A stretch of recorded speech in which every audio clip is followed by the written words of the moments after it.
I'm live. I'm live. Starting again. Third time's a charm. All right. Top chat, live chat, pop out chat. I'm doing all the chatty business. And if I'm clever, I can try, but no, this has never worked. This is really annoying. Window capture.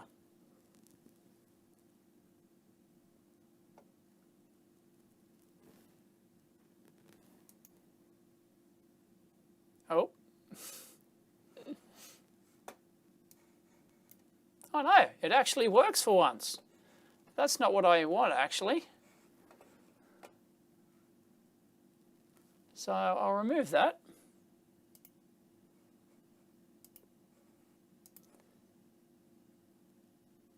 Window capture.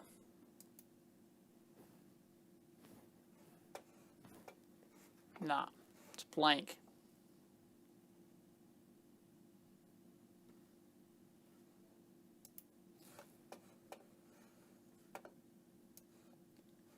No, it doesn't like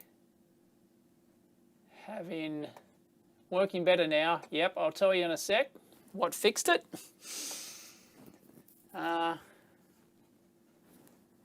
I didn't think it was a problem because the preview on my XSplit screen was fine, but what it was streaming out. But anyway, I'll tell you, yeah. All I want to do now is try and get, I've popped out my chat into a separate window and I'm trying to damn well get, but I can't, hang on. What I'll do, I'm going to cheat. Can't win by playing fair. Cheat, damn it.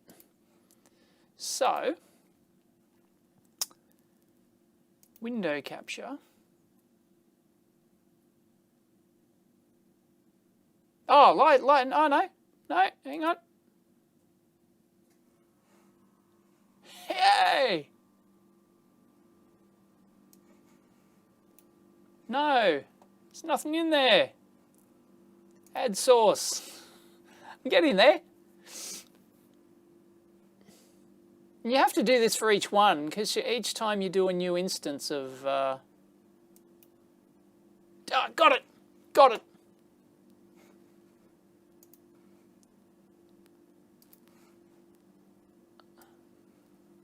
Look at that. Look at that.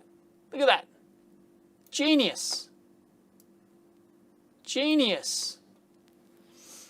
It's not going to scale. It's going to maybe have a scale issue, but there you go. I've got the chatty. Got the chatties. Change that to live chat. And we're cooking with gas. Only the left side is, yes, I know, only the left side of the screen is working.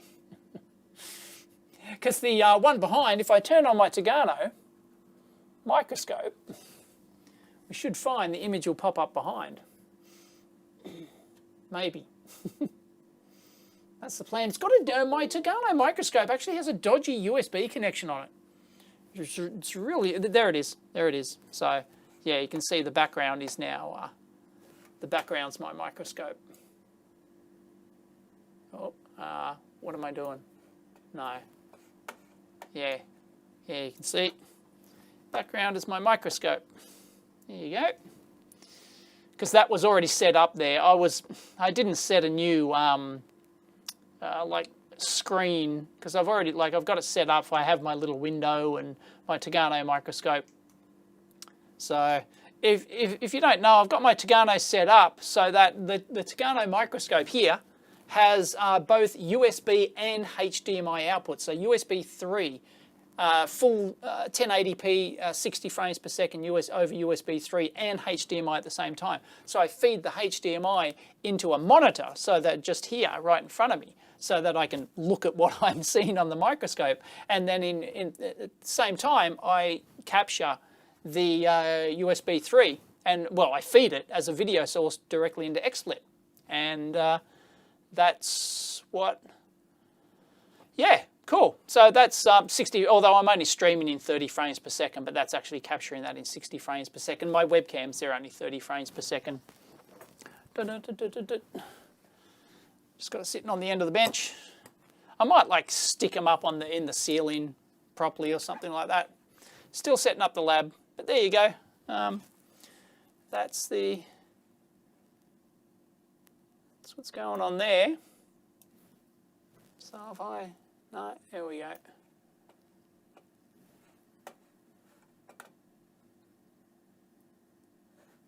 I'll get rid of the, oh no, no I won't.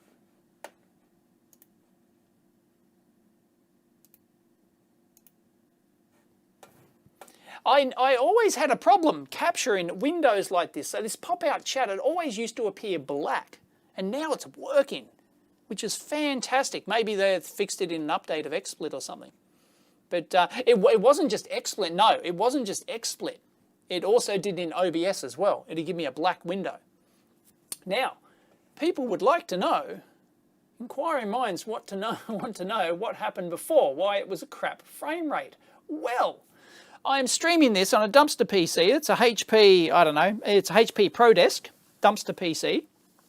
And but it's got a GTX 1030 card in it, so it's not bad. It's, you know, one of those low profile fanless 1030 cards. So it's pretty decent graphics in it, right?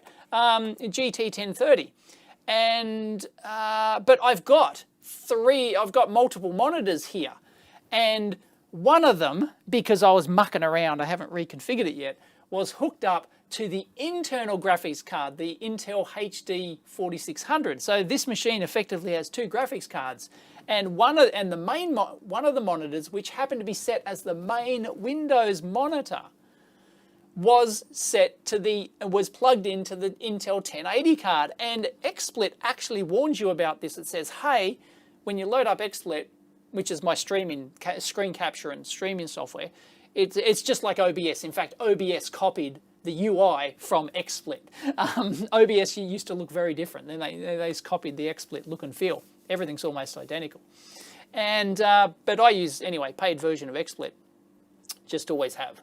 I use OBS too on other machines, but you know. Anyway, what was I saying? Yes, XSplit warned you that your frame rate may suffer because you're capturing this with an integrated graphics card. The HD, I thought the HD 4600 was actually reasonably decent on the Intel. But anyway, but it warned me about that. It might be a problem, but it was still showing me on the preview screen like 30 frames per second. I could see myself, like when I waved my hands, there was no jerkiness, so I assumed it was streaming in that full frame rate, but it wasn't. It was displaying it, previewing it at the full frame rate, but it wasn't streaming it in the full frame rate. But it doesn't tell you that. It just says, oh yeah, we're streaming in 4 to 6 megabits per second, which is more than enough. And but then when I look down at the bar at the bottom of XSplit, it tells me CPU usage and GPU usage. So it was saying near 100% CPU usage and near 100% GPU usage. So that's why it was all jerky. And I guess it was prioritizing the preview window over the stream, so which is dumb, I guess. Anyway, but now it's showing 61% CPU usage, CPU usage. So, you know, only using half my Intel i7 4770. This is a machine I did the processor upgrade on. I found a 4770 processor in the dumpster in a crap machine. So I took the processor out of that and whacked it in this one. It was the same socket and I got an upgrade. And the GPU, which is now set as the GT 1030. So what I did there while I was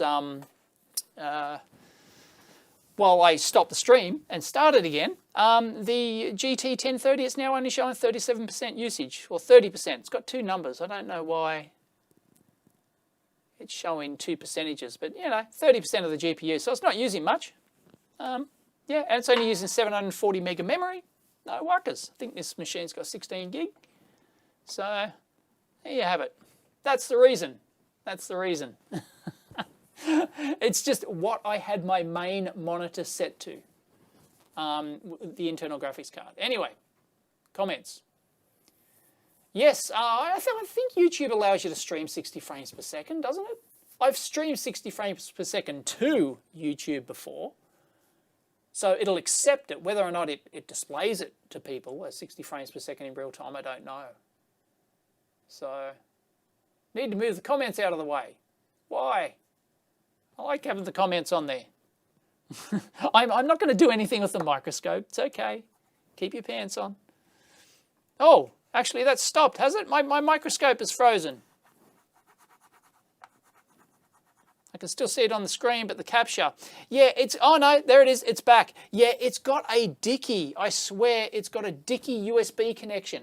And I don't know if it's actually internal to, it's up here, but it's on the shaft here. And I swear it's so touchy. Yep. I just put a bit of pressure on. Yeah, I just put a bit of pressure on that. I reckon there's cracked solder joints on the board internally in my Tagano microscope on the USB connector, because they didn't. You know, it wasn't mechanically stable enough. They didn't anchor it enough. Yeah, it's frozen again.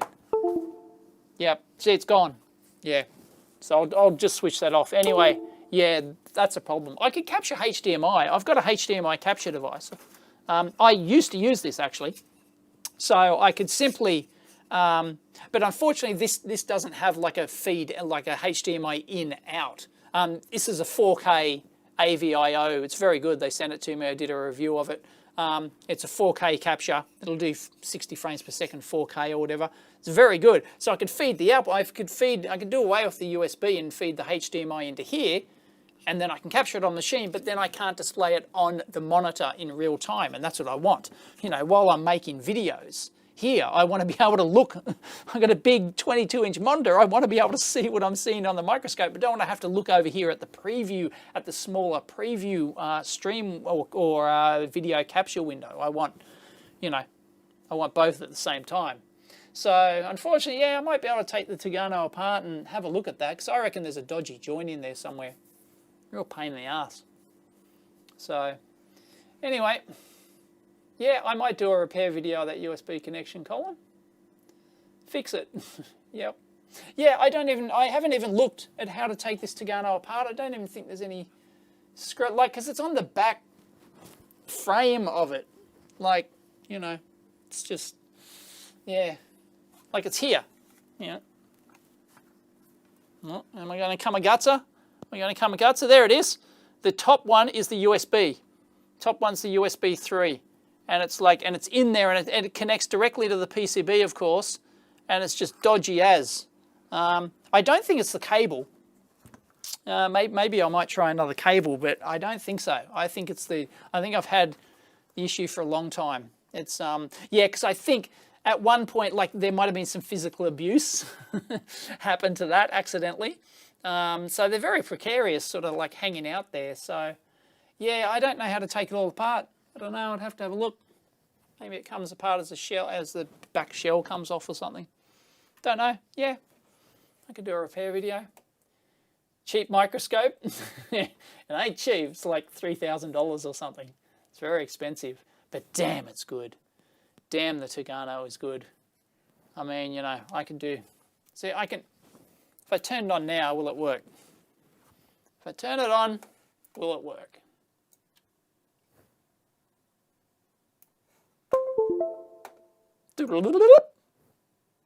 Oh, what am I doing? Hang on. Yep, it's working. It's working. So there, you know, it's just absolutely brilliant. Like, oh yeah, here we go. Here's a PCB. It's a PCB. You know, and it goes from like 30 centimeters. I think it goes from like 30 odd centimeters right out wide. This is all optical zoom, none of that digital zoom rubbish. And it goes right in to, there we go, it's gone again. No. Last I used it, capture, it was fine. But yeah, it's like you've got to keep stress on the cable at a certain point. There we go, it's back. At least it doesn't hang the machine, you know.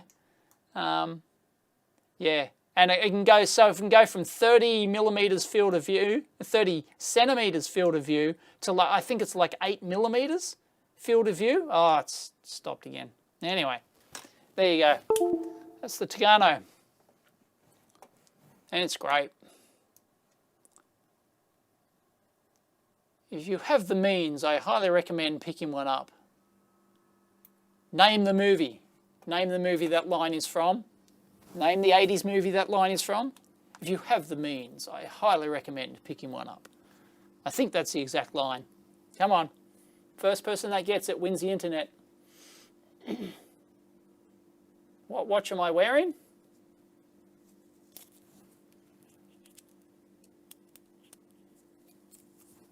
Ferris!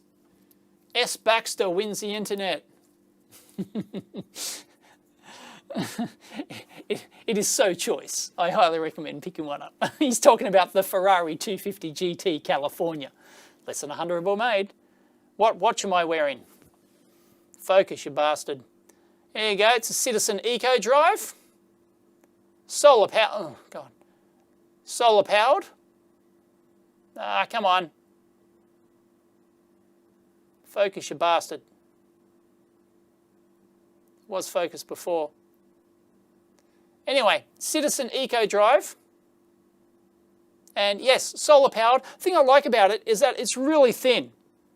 It probably doesn't look thin on the camera, but trust me, like I've got a small wrist and big watches look like, you know, really, really big on me. So I like the thin form factor. I don't know the model number, but it's, yeah, it's just a Citizen Eco Drive. It's probably on the back. Probably on the back. Can we get...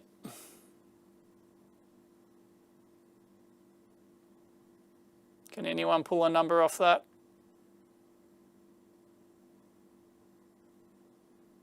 Don't know. But yeah, I really like it. I really like this particular Citizen Eco Drive. It looks good. It hasn't got that Roman numeral rubbish. Yeah, I hate Roman numerals. Bloody bullshit. Give me real numbers. So yeah, I used to be a digital watch. Well, still am a digital watch fanboy, but you know, I've got quite a few analogs now. And no, I've been wearing analogs for the last year, you bastard. So, yeah, you bastard. I was reading the focus, you fuck. Yes, I know. I say focus, you bastard. AVE says it differently. Body heat powered watches. I did a video on that, Rich. Did a video. It's on the second channel. I debunked that bastard. Absolutely useless. The bottom line is the TLDR of that video. I can't remember what it was called. Maybe someone can link it in. EEV blog 2. I did like a mini debunking of this thermal watch. It was a Kickstarter or something, Indiegogo or whatever. And the bottom line is that, you know, oh, it powers it forever, you know, because it's thermal, you know, it uses a Peltier device, right? Back when Peltier devices were all the raging on Kickstarter projects. And it turns out you could have run the exact same battery for like 5 years off a coin cell anyway. It's pointless. It's just a gimmick. Absolute gimmick. 99% guaranteed. Everyone just Googled the watch. Oh, I just Googled Ferris, right? Yeah. Hello from Deutschland. Can't travel anymore.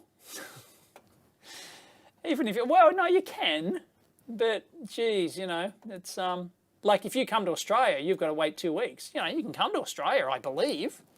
Highly recommended. No lockdowns here. Normal life here.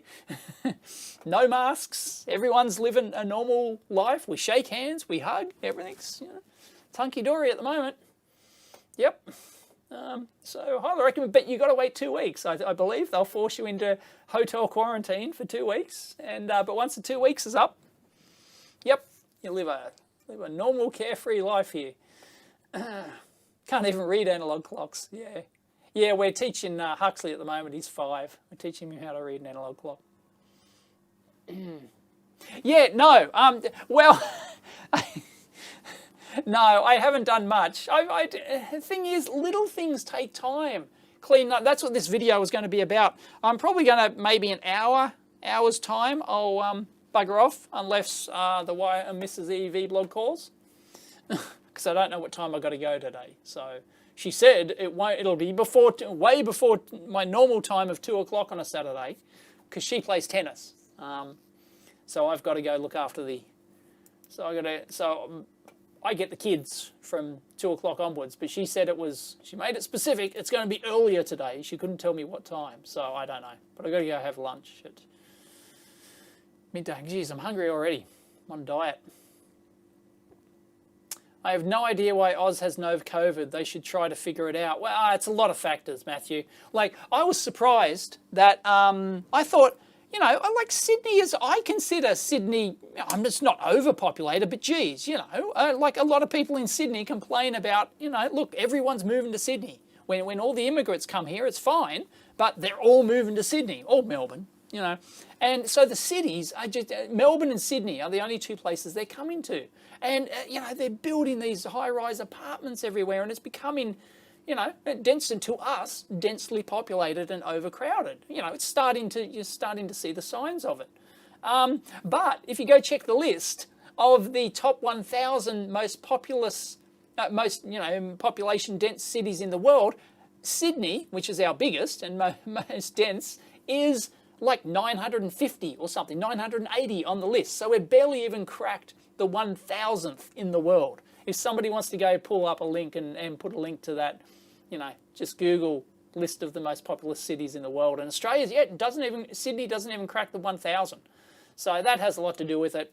Our temperature, environment, maybe just, social norms. People took it seriously. Like, even though, everyone now hugging, shaking hands, where, I'm in a packed gym class with everyone tries to social distance, but it's like, we'll high five in the gym class, and it's all, don't touch your face, just wash your damn hands, basic hygiene. It's not rocket science, but I don't know, maybe other cultures are different. But, we've taken it seriously, and we're getting, reaping the rewards, I guess, but maybe, it's luck, population density, weather, all sorts of things. There's multiple factors. We'll probably never know. By the way, the audio should be good because I'm using my proper Sennheiser wireless mic because I got a wireless receiver. I got an EM100 wireless receiver, and I'm using the audio out of that, which is compatible with my existing Sennheiser wireless mics, not just the one on the camera. I've got like the proper desk mount version, so it's permanently under here, hooked up to this machine. So yeah, I'm ditching the Samson Stage one. It was okay, but I'd find that if I go behind a wall or something on the other side of the lab, it just wouldn't do it. Whereas now, like I haven't tested it yet, but look, I'll go into this room here. This is the packing and shipping room, and I'm behind the wall here, and I'm sure the audio, let me know if it drops out. But now I'm behind the other wall here, and like I'm sure it's fine. And I turn my body around, and I'm sure it's just hunky-dory. I'm going over to my cabinet. I'm inside technically I'm inside the little kitchenette cabinet here. And in fact, I might go down the corridor. Hope I don't lock myself out, but take keys just in case. Let me know. I'll go for a walk around the corridor because I'm in the center of the building here. So I'll go for a walk right around. Let me know if it drops out. Be a good test. I could even go to the dunny. All right, here we go. Walking around. I am almost at the corner of the internal thing. I'm near the dunny. Going down here. I'm at the lifts now. So I'm right over at the lifts. Let me know if this still works. And the thing is stuffed into my pocket. I'm looking out the windows. Geez, it's a nice day. What the hell am I doing inside for? And I'm walking back around the backside. It'll definitely be working now, I'm sure. So, yep, I'm on the other side of the wall. So I'll just knock. So, and walking around the backside of the corridor. I could go out the fire escape. For sale. There's one for sale here. That's been for sale a while. They can't sell it. They can't lease it. And I'm back. Did that drop out? Let me know in the comments. Flood the comments. There's no one in the building. Hearing the knock. Yeah, it worked a treat. Who's there? Everything's still hunky-dory. Sounds perfect. Good volume. Some echo, yeah, of course. Because the mic is omni. The mic is omnidirectional. But the thing about omni is that it's going to be better. It's going to be, so if you turn your head like this, it's going to work better like this. Like you can get cardioid pattern ones, but it's better if you get an omni. An omni lapel mic, as long as you're close to it. The key with microphones is being close. There you go. No dropouts. Yeah. Yeah, there's no dropouts at all. Because it's a proper Sennheiser, you know, proper Sennheiser EW100 G3. These things aren't cheap. I've done a teardown of these. They're built like a brick dunny.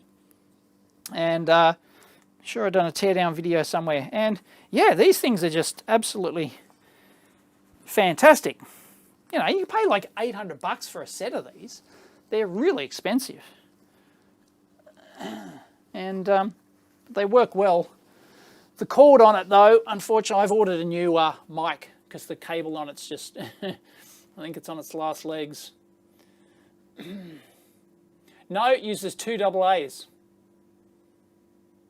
I'm using rechargeables at the moment.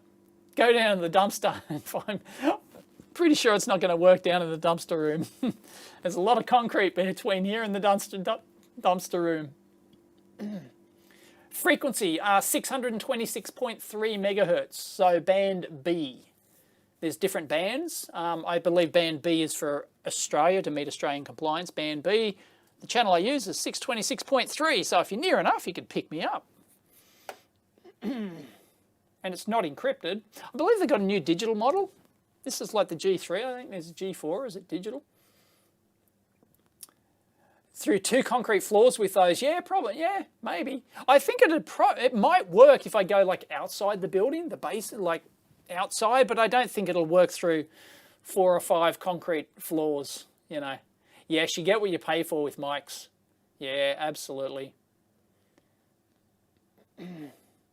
Yes, you can also get cardioid lav mics. Yep. Yeah, 626 meg. And yeah, they're just great. That's why I ponied up. Like I bought it second hand. I paid like $250 for the receiver for this. So I could plug it. Like I could have used my other wireless, my receiver I use on top of my camera, but then I've got to put the batteries in it and I've got to then connect it up. I've got to get behind the, I just want something permanent set up under the bench there that I can just, yeah, I can do stuff like this. So now I can walk around the lab and the audio is going to be absolutely perfect every time, unless the batteries die. So, yeah. Yeah, we've got totally different bands here in Australia. Yeah. How big a resistor do I need to bleed a 440 volt cap? Somebody, I don't know, somebody, what's 89 mic. Farad, somebody want to do the calcs? I don't know, the discharge calcs for that. How quickly do you need it discharged? You know, it's all a question. What's a dunny? Is that something to do with Sheila's? Sheila's go to the dunny too. Yep. Oh God, I could do a line from Ostentatious, but she can go out back with the fella. She's probably seen a cockatoo. Oh God, Australiana. If you have not watched it, go and watch Australiana. Believe it or not, it's called Australiana. Somebody will link it in, I'm sure. Yeah, there's a video clip for it. It's actually a stand-up comedy routine, but it still is, I don't know, was at one point Australia's highest selling single, right? Australia's highest selling song was a stand-up comedy routine. And that was, you know, and they did a video clip for it and everything. And yeah, that was Australia's highest selling single, and it's hilarious. Yep. No, the Sydney EEV Vlog Hangout is on. No, I gave that up, the meetup, because it was costing me like $30 a month for the meetup thing. Meetup.com charge you monthly regardless of whether or not you hold any events. And I haven't had an event for a year or two, and I went, oh, shit, you know, no, I'm just going to stop paying them. If I'm going to have another event, I'll just advertise it locally on the forum and elsewhere.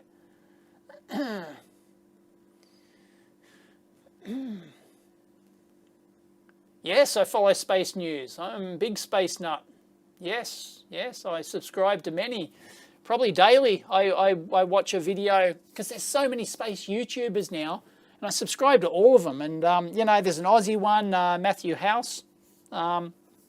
He's an Aussie one, and there's just tons of them. You know, there's Everyday Astronaut, and there's, there's just, I don't know, there's got to be at least like 8 or 9 of them now who do, like, there's so much space news happening. It's just nuts. So, and Scott Manley, and, you know, I love it. Hi, I'm Scott Manley. In a manly voice. It's just, can't be beat. Kevin Bloody Wilson for translation, yes. Rooting in the back of the ute. Kevin Bloody Wilson. Yep.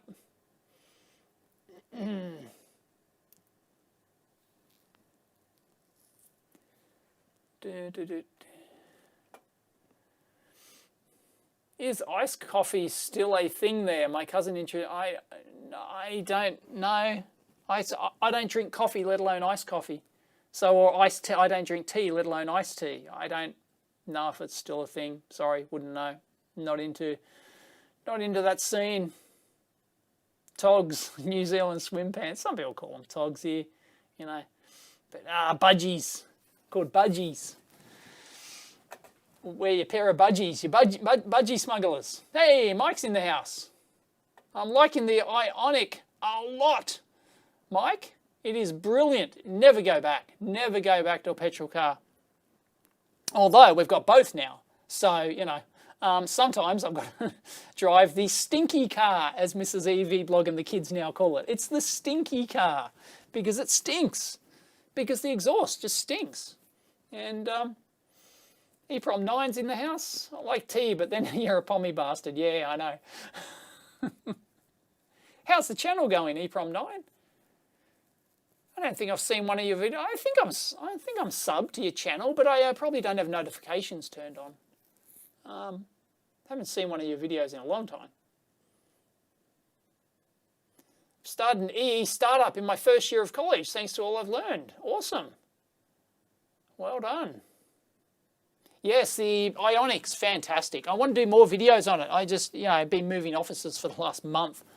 So yeah, I want to do a test. I'm going to do a test where I go up the mountains and I'm going to compare coasting to regen. So I'm going to compare coasting to regen braking over different environments. So one of them will be up the mountain. So I'll drive up the mountains with regen. I'll come back down the mountains with full regen. Then I'll compare the consumption versus going up with coasting and back down with coasting. So 1,000 meters, I'll go up the Blue Mountains and come back, and then I'll do the same thing on, like, you know, the flat western plains of Sydney here, and then compare coasting versus regen. Of course, I expect regen to win coming down the mountain, which I've already done. I came back down from the mountain and I got I tweeted a photo of it, 1 kilowatt hour per 100 kilometers. No, yeah, 1 kilowatt hour per 100 kilometers was my consumption. 1 kilowatt hour. It was nothing. Order of magnitude less than what you'd use driving around normally. The Ionic's great. It's hugely efficient. Oh, Ian Scott Johnson's here, is he? Where? Didn't see.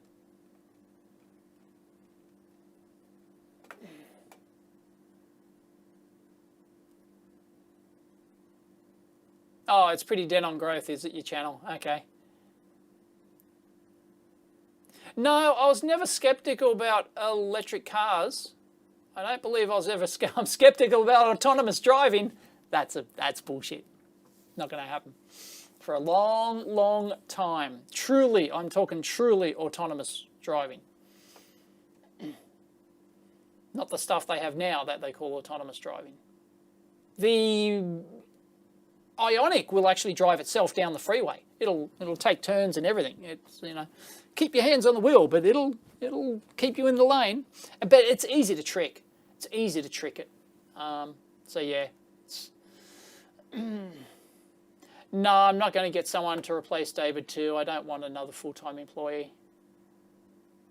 No, experience or comments with millimeter wave radar. I've got a millimeter wave radar demo kit, and I've had it for a long time. I was on the verge of doing a video with it, and then I think the flood happened, the great lab flood of 2019. Your channel was never blessed by the algorithm. Yeah. Teardown of the Ioniq. I'd love to, but void the warranty. Yeah. Is there a charger at the top of the mountains? If so, fill her up and see what happens when the battery gets too full to do.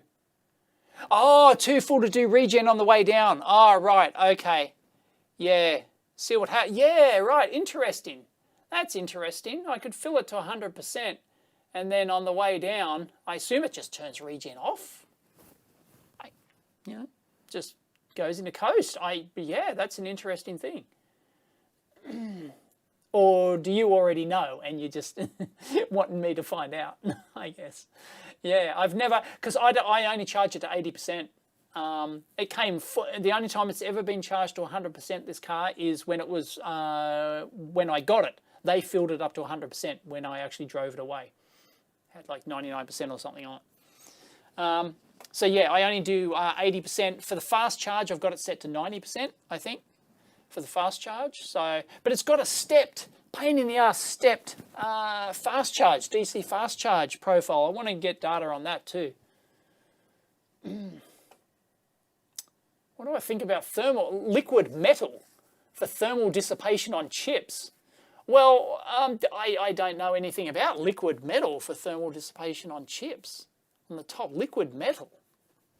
I don't know, is that a new type of heatsink thermal compound, is it? I actually shot a clip which I took out to try and get it under 20 minutes in the latest video that I did for the thermal jumpers. I actually left out a clip where I talked about a project I worked on at work where it was a hermetically sealed can, metal can, and it was hermetically sealed. We had to fill it with helium gas, so that thermally conductive gas. And it was the only way that we could actually get the heat out of the components out to the metal case efficiently without exceeding the various specs. And so it had to be filled with helium and then hermetically sealed. Then we had to individually helium test each one in a chamber with a test machine to make sure there were no leaks and everything. And then we had to do vibration testing on it to make sure, and then retest it again to make sure it was qualified. So it was all, it was filled with helium gas. And that's another way to get, when money's no object. This was for an underwater military thing. And it's like, money's no object. Okay, fill it with helium, hermetically seal it in these packages, do all these extensive qualification testing, because we're only going to make 100 of these things or something, Yep.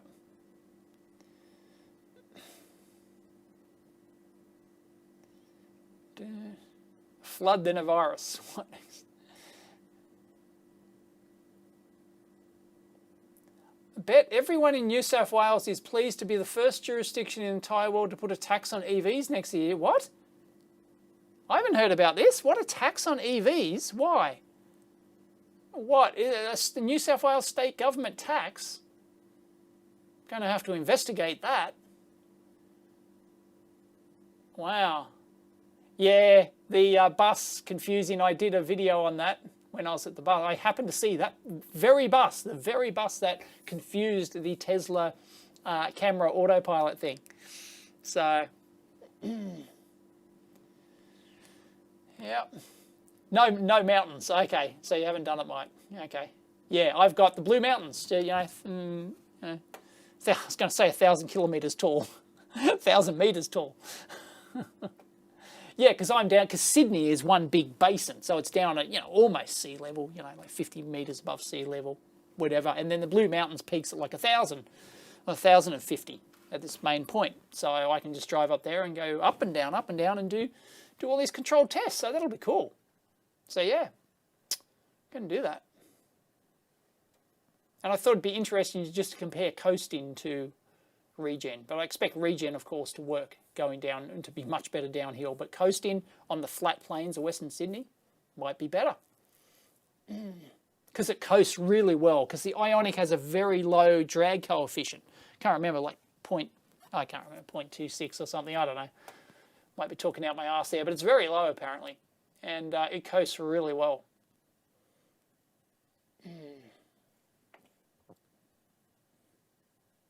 Thank you, SharePoint from Texas. Gallium liquid metal. How did you keep the helium in?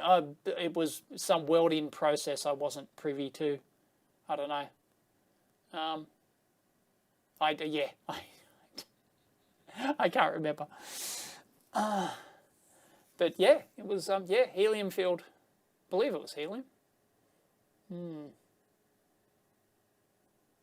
Yep, I love the thermal jumpers too. So many applications. I was blown away when I saw those. And I also left out of the video a thing where I talked, or was it the garbled audio? I didn't plug my mic in properly when I was recording that video. I had to reshoot it or half of it. I talked about, so many applications over the years I can instantly think of that would have benefited greatly from having those thermal jumpers. So, this is called the Lab Cleanup Procrastination Stream. Yes. They're not taxed because they're losing the petrol excise. No, they're not. EV take-up in Australia is nothing. We're talking like 0.1%. Wouldn't even register in the stats for petrol excise loss. Wouldn't even or maybe they can see the writing on the wall, because Australia has one of the largest solar take-ups in the world, thanks to various tax subsidies on solar. We've got 40% of homes? 20% of homes in Australia have solar on them. It's huge, more now. That's an old figure, I think.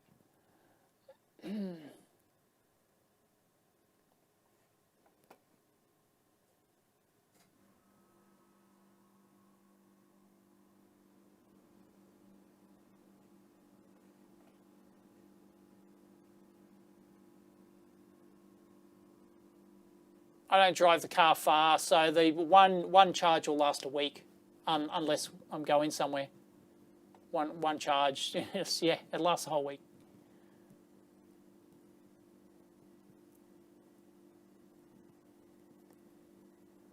Oh, you're working at Cochlear, are you, Al? I did work for Cochlear back in the day.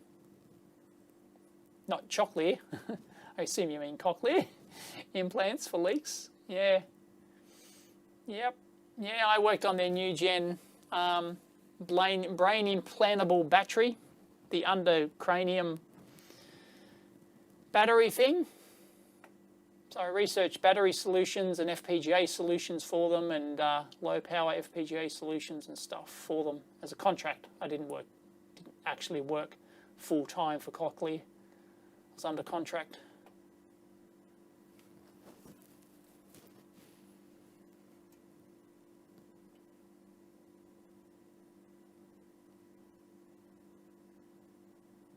Yeah, it was braze laser welded. Yeah, it's a, yeah.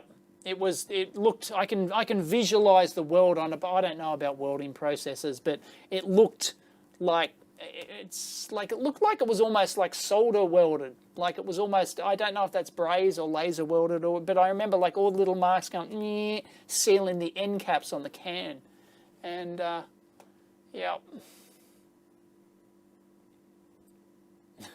Solar roofs are better than solar roadways.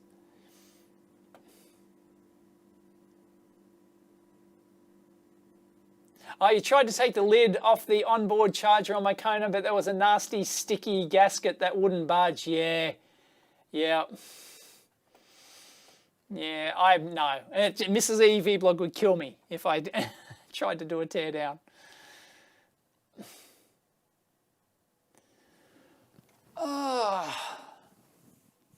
Do I work on video projects that I don't make videos for? Yeah, a little bit, but I don't have time. Don't have enough time to make videos, let alone work on projects. which really pisses me off. Anyway, yeah, I was going to clean the lab up because, as you can see, the lab is, sorry, Einie, but the lab is an awful, awful, awful mess. And yeah, I still got a few things in boxes here, but I bought these over, I bought these over last minute kind of thing. So there's a couple of boxes over there. There's some stuff scattered on the floor here, but it's like, the problem is everything has to be sorted. Like, I can just take the boxes and stack them there, but all the stuff in these boxes came last minute. So it was all stuff off the bench, off the benches and desks and things that I had. So the whole box of miscellaneous items. Like, I've got the software-defined radio thing. This has software-defined radio. This has the microcurrent that I was working on for the new design microcurrent I was working on. So that project's still in here. It has a bunch of miscellaneous things. There's a Raspberry Pi.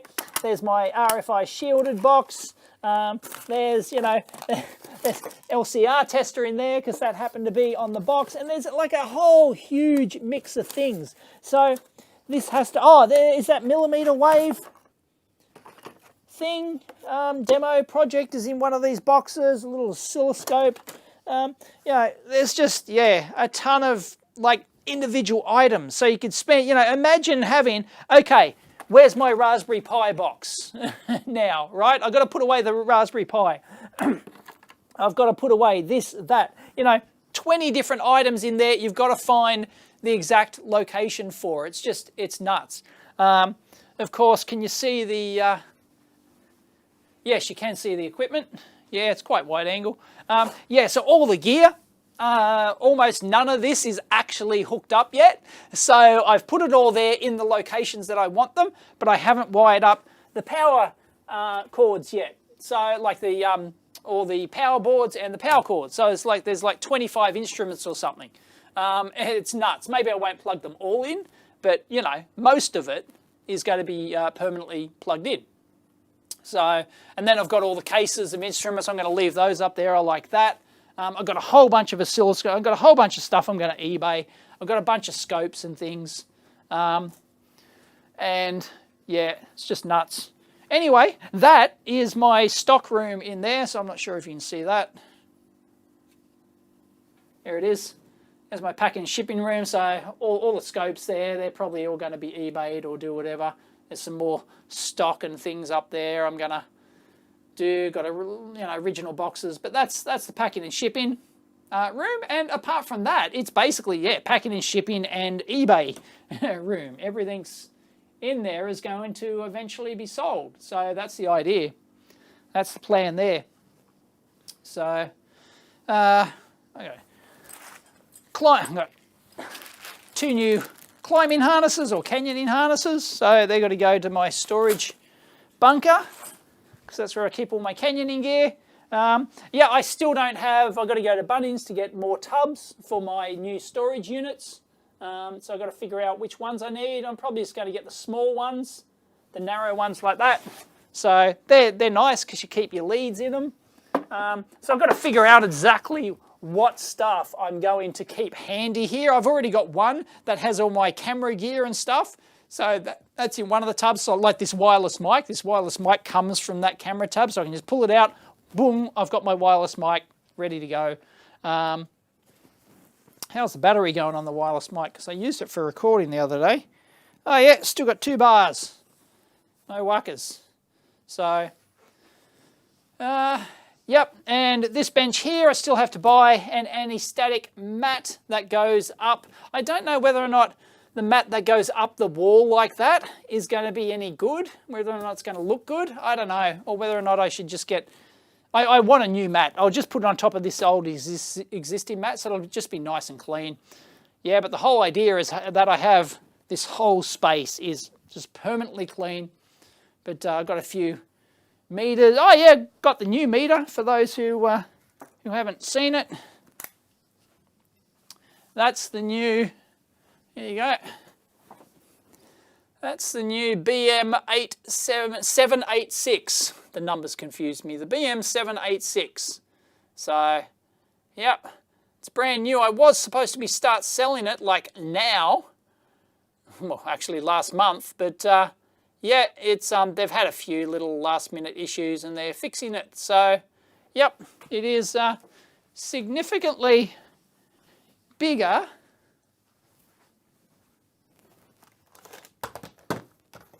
Let me show you.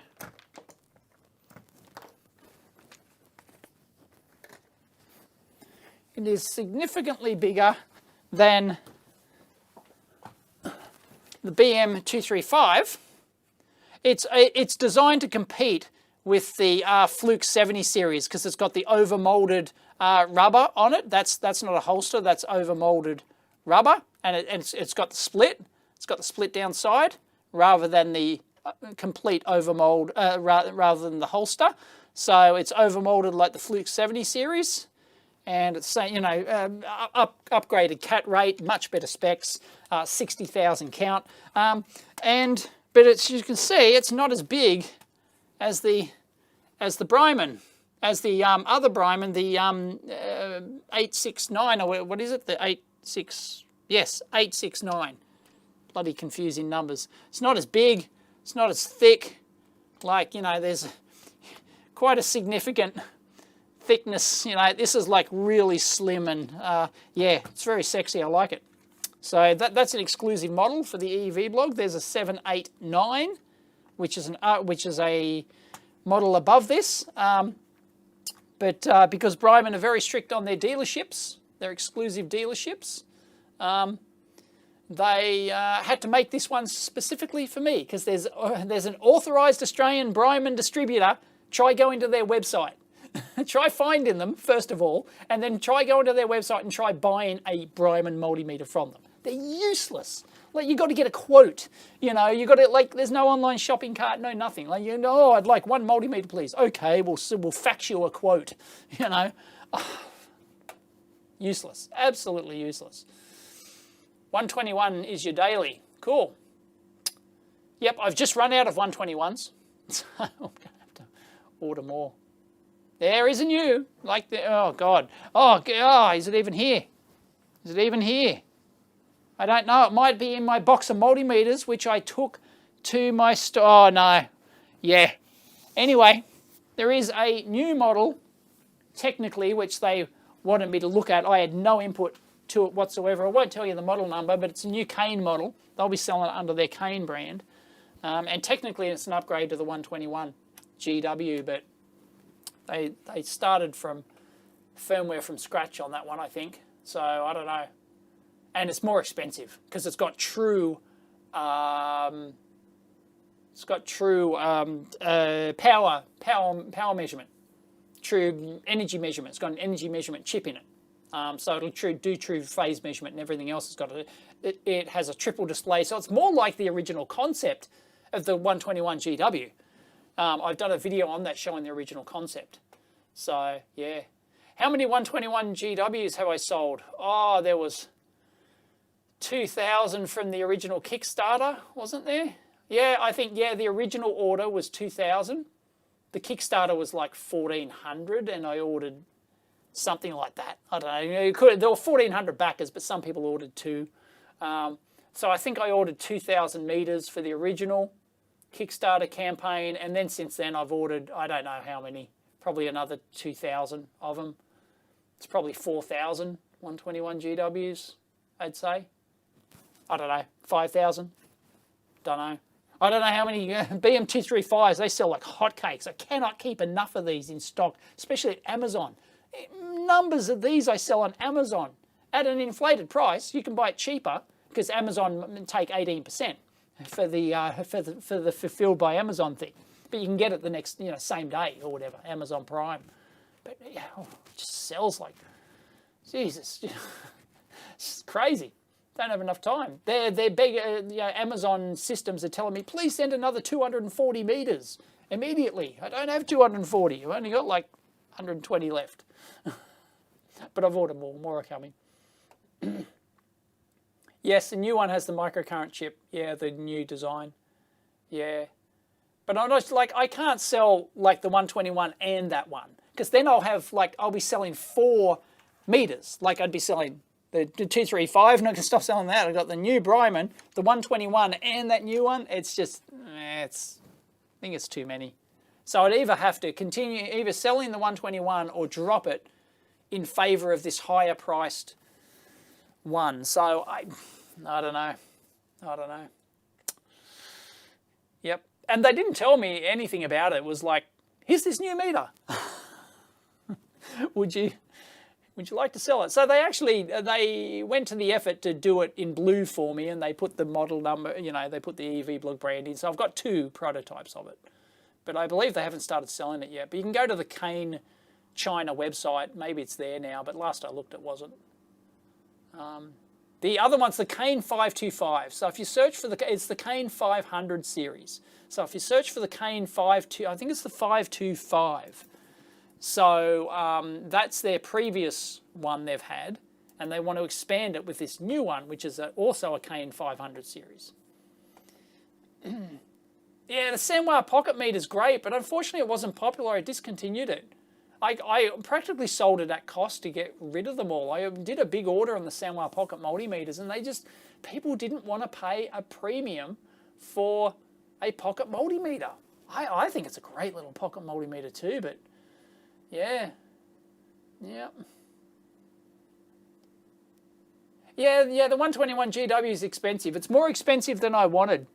Like I originally wanted it to be a $200 class meter.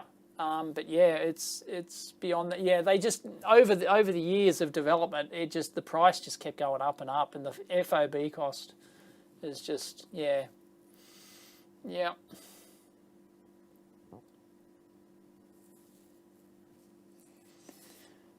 What keeps me busy? This shit keeps me busy. Life, family. Where did the other Dave go? He doesn't like being called Dave. It's David. Call him Dave, and Dave will get very upset for some reason.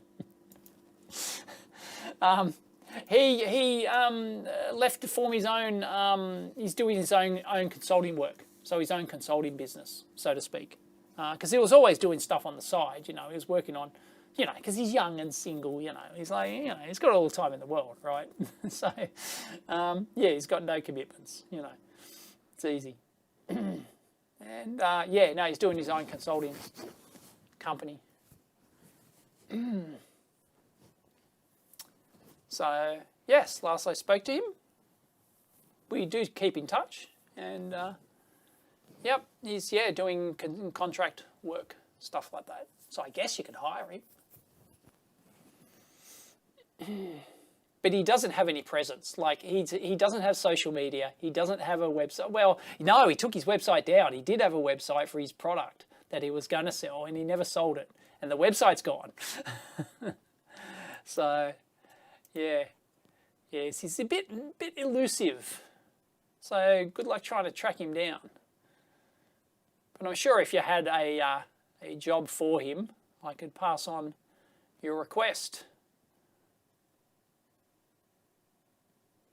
More repair videos. Well, I'd have to specifically buy stuff to repair. I tossed a lot of potential repair stuff out that I've had in the bunker for a long time during the big clean out with the lab move, and it was just like, no, look, I haven't done a repair video on these in 4 years. I'm not going no, it's gone. All right. And the thing with repair videos is they're not always interesting. I've bought a lot of stuff on eBay over the years that either, it's sold as not working, broken. I thought, that hopefully might make an interesting repair video, and then I get it, and it's either working, or it's a blown fuse, or it's something just really dumb and simple like that, or it's beyond economical repair.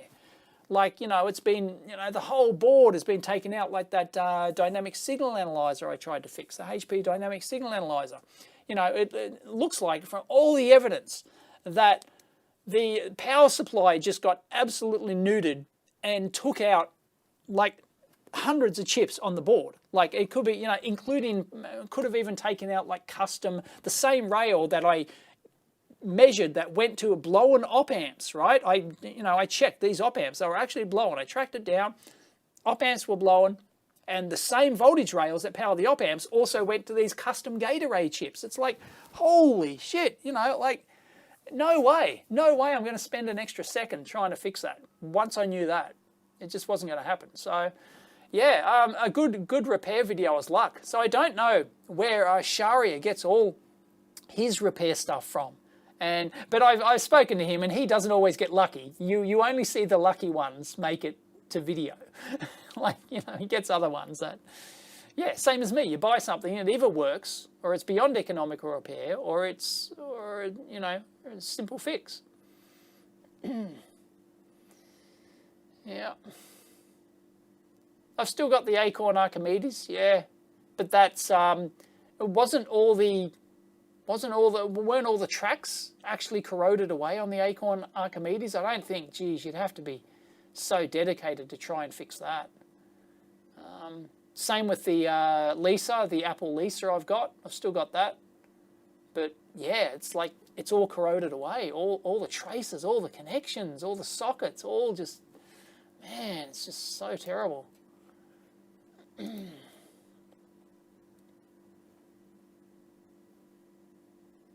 Oh, the Raspberry Pi keyboard. I don't know, haven't really looked into it, I just saw it. It's pretty cool.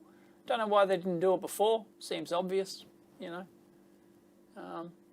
It's got that, that 1980s vibe, kind of thing. It's, the 1980s, Commodore 64, like console type. I don't know what form factor you call that, but, and it's got the header at the back, and yeah, it's, self-contained thing. Nice. Yeah, so I think that'll be a big thing for them. I think that'll be a big winner. Yeah, getting dead stuff on eBay is a lottery. Yeah. Yeah.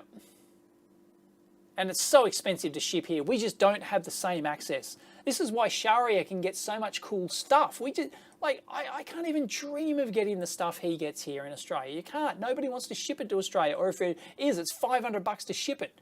Sometimes $1,000 to ship it, if they would even ship it. Like, it's just nuts. We just don't have the same, auction places and the sheer number of companies just throwing out stuff like that. We just don't have it here in Australia. So it's a location thing too.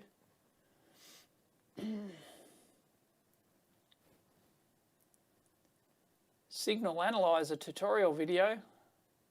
Oh, I don't know. I've done dynamic signal analyzer. Are you talking about dynamic signal analyzers? Because they're different to spectrum analyzers. DSA is a different beast.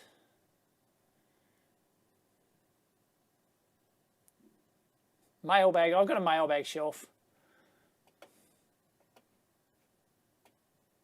Micro supply. Well, it's still here.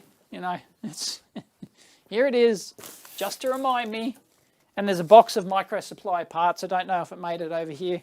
Might have made it to the bunker, but there it is. It works. I could plug it in if I had a USB-C cable to hand. Hang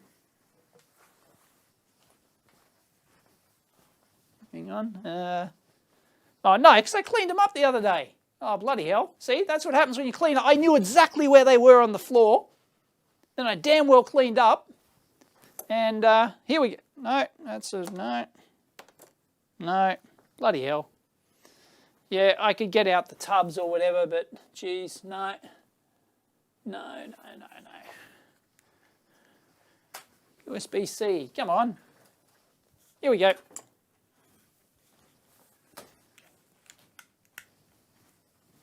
Right, so I can, yeah, I got one USB socket left here. Oh, cable's only, oh, beep, beep, beep, beep, beep, beep, beep, beep, beep. Hello world, there it is. So 12 volts, 1 amp is currently set to, and yep, you can, well, there we go. So it works, but yeah, like, I don't know, like how many people would buy this, right? I need to do a poll, like would you buy this? Let's say it was, I don't know, $100. Let's say it was $100 US bucks. Would you buy, it doesn't have an internal battery, it only does up to 10 watts. It's not high power, but it's quite precise. You know, it's pretty jazzy.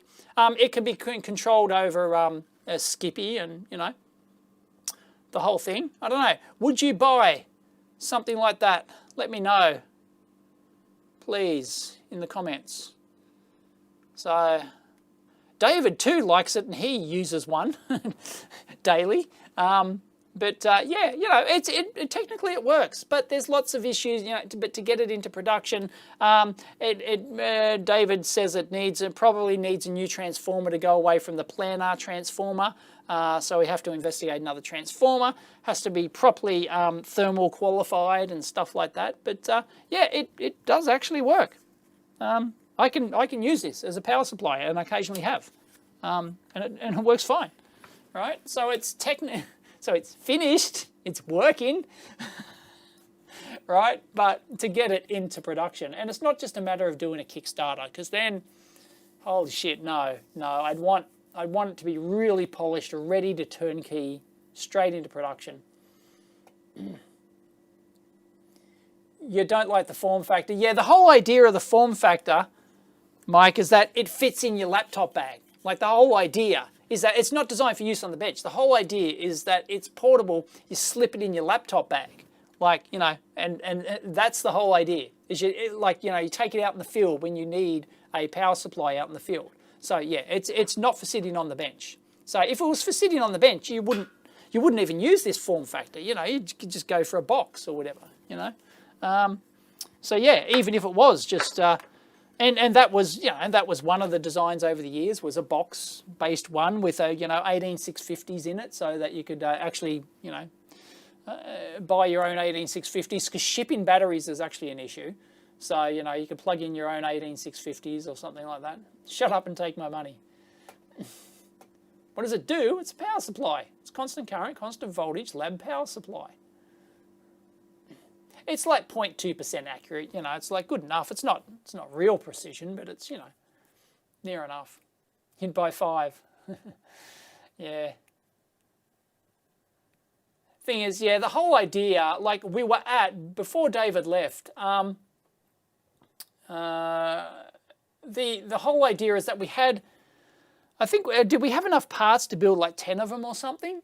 We were going to build like 10 of them, and we were going to give them away to beta testers, right? So like, look, use this, you can have it for free, but flog the shit out of it, please report back any issues. And that was the goal before David left. But at the last minute, we went, oh no, I think it needs a new transformer in it and stuff, like new design transformer. And anyway, yeah, I know, yeah, but it's the thing is, you're not, when you have portability is more important in your laptop bag, right? So that when you take it out, yeah, usability is important, but you screw your wires in once, and that's it. And then it just sits there, and it's not like you're dialing up constantly changing. It's like, oh yeah, I need to set it. Okay, I need to set it to 12 volts at half an amp or something. So you set it. And that's it. It's not like you're dialing it all day, really. So I don't know. I think if you really truly want to have it as a thing that fits in your laptop bag, I think that's a better form factor. So I don't know. What do other people think? Do you think Mike's right that it should be on top like this? Or, but then if you do that, it instantly changes everything. It's got to be a bigger, thing. And this is quite small and compact, right? And I really think that looks funky, putting it on top.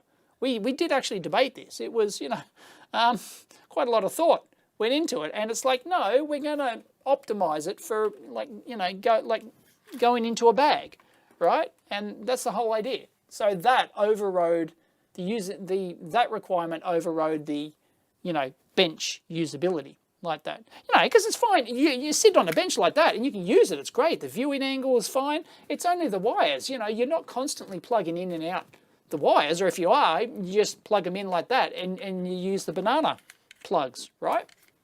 So no, I think that form factor is better. But please debate in the comments which form factor you think would have been better.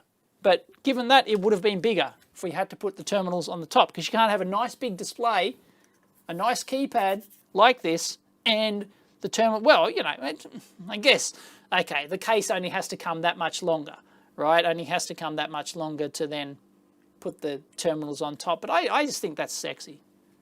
Really do. So, I don't know. Let us know what you think. Yeah, JST. Yeah, we thought about like putting like a USB on the side as well and other connectors, you know, screw terminals and, you know, like other things so you could...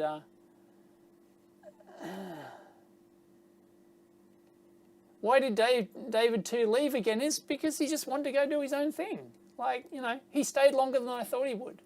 You know, he's just like, you know, he was here for like 2.5 years or something. You know, it's like a long time, you know, especially for a young, you know, especially for a young guy. You know, your average, you know, if you're like, you know, just want to work on new stuff all the time, you might last 18 months to 2 years at a company and then move on. That's probably, you know, 18 months is considered like, you know, a decent amount of time at a company when you're young and you want to, you know, experience new things. So, yeah. No, he just wanted to work on his own business. It was, you know, as I said, it was working on stuff on the side at night. And, that, you know, he just found that the work was more interesting. It's what he wanted to do for various clients or whatever. So he decided, no, you know, he'd like to work on that full time. So, yeah. How often do you actually need a bench supply in the field, though? Yeah, I know. Yeah. Uh-oh. It's Mrs. EV blog. No, hang on. I will...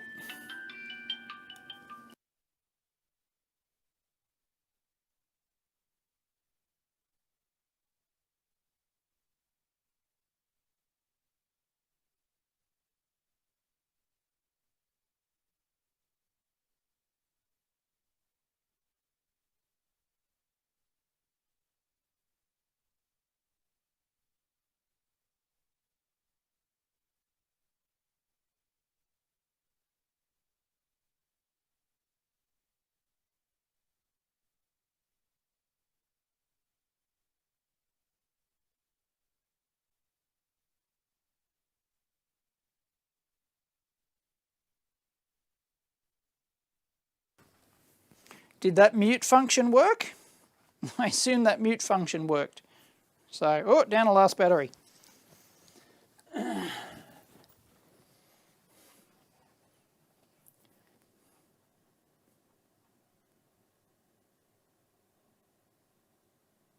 Yes, I know, Mike. Yeah. How often is my audio back, by the way? I think I've unmuted my mic. Yes, how often do you actually need a bench supply in the field, though? That's why they're not common. The only other one out there, really, is the E-Design one. E-Design, you know, the TS100 soldering iron company, they did a portable soldering iron, and it's a bit of a portable. They did a portable power supply. Similar sort of form factor, but not the same. But it's not isolated. This one's isolated. This one's USB isolated, which is why it's lower power. Yeah, I know. So I'm debating whether or not, you know, would people buy it? Would they genuinely find it useful? I don't know. The idea of this micro supply came to me. Like, I've been working on the micro supply, like it was 11 years ago or something.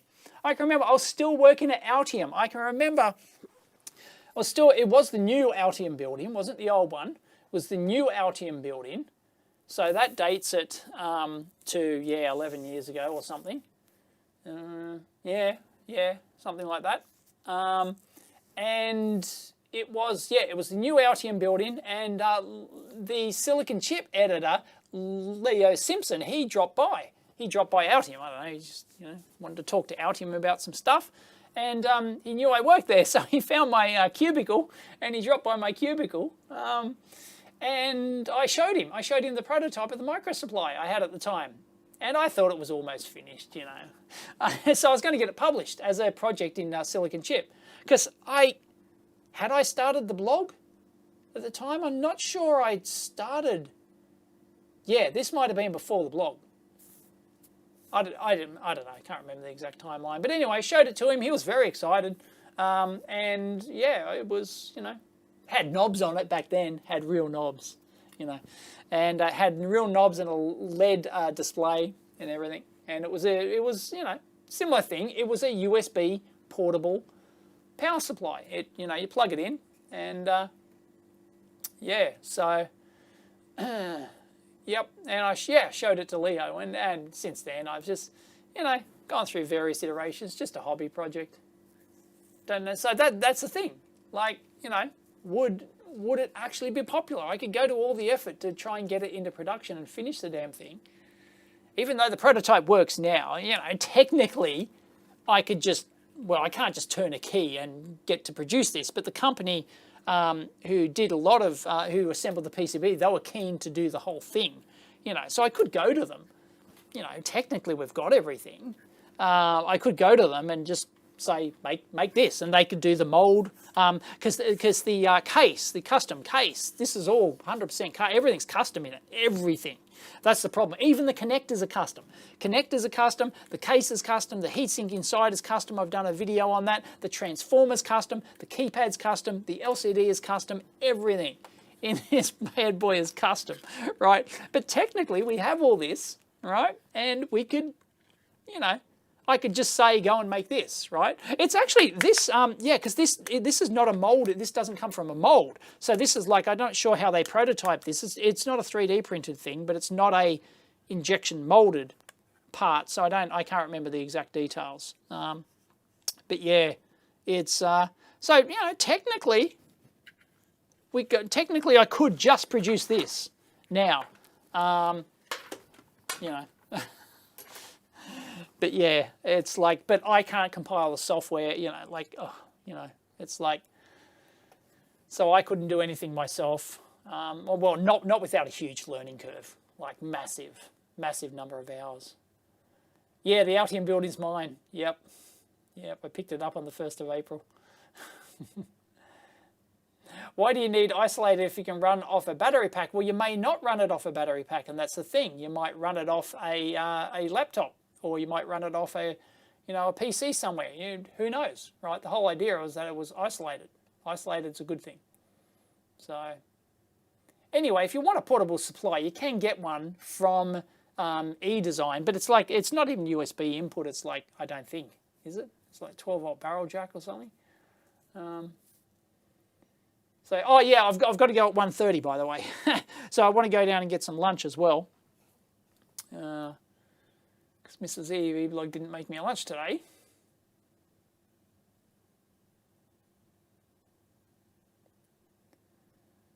Yeah. So yeah, I don't know. Yes. So yes, you could. We could do an unisolated version of it. And then, but then you're still limited to the amount of power you can do inside that size in a plastic case.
All right, we should be good.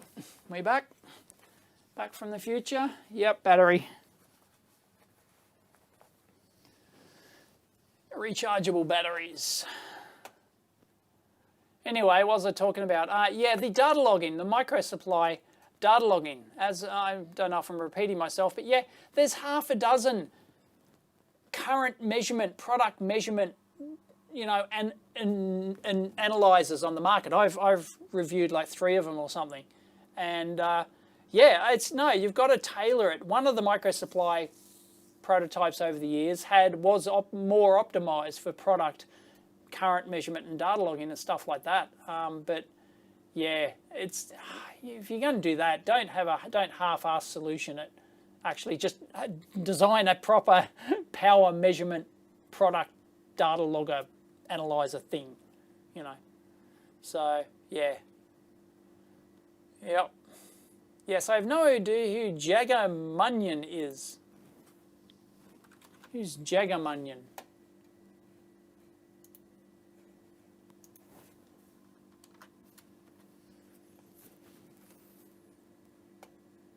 There's no results for Jagger Munyon on YouTube.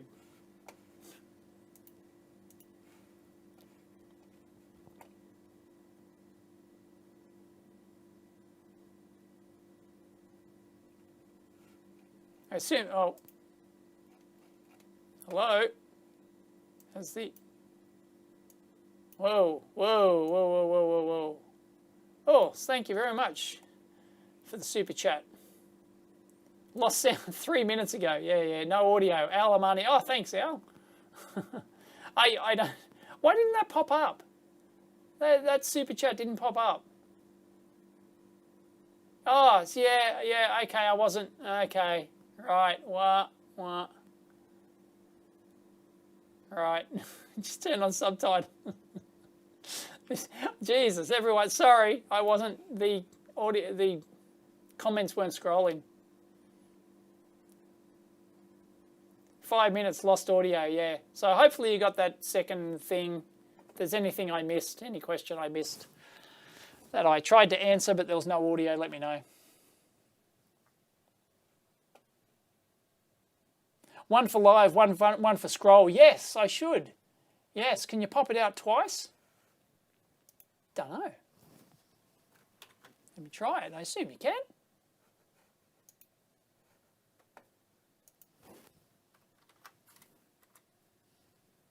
Open up another browser window. Yes, I can. Yep. I can. That's useful. There you go. Yep.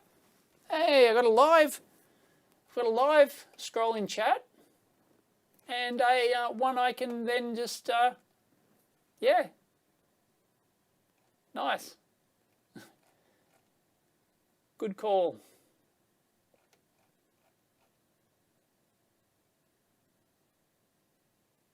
There's Breck. Breck Martin's in the house. The infamous Breck Martin. I can't believe a lot of people didn't get that joke, mate. They just didn't, like, Jesus. They genuinely thought that I was being, you know, I was just a mean bastard. And it's like, he finally replies to me and we lose it all.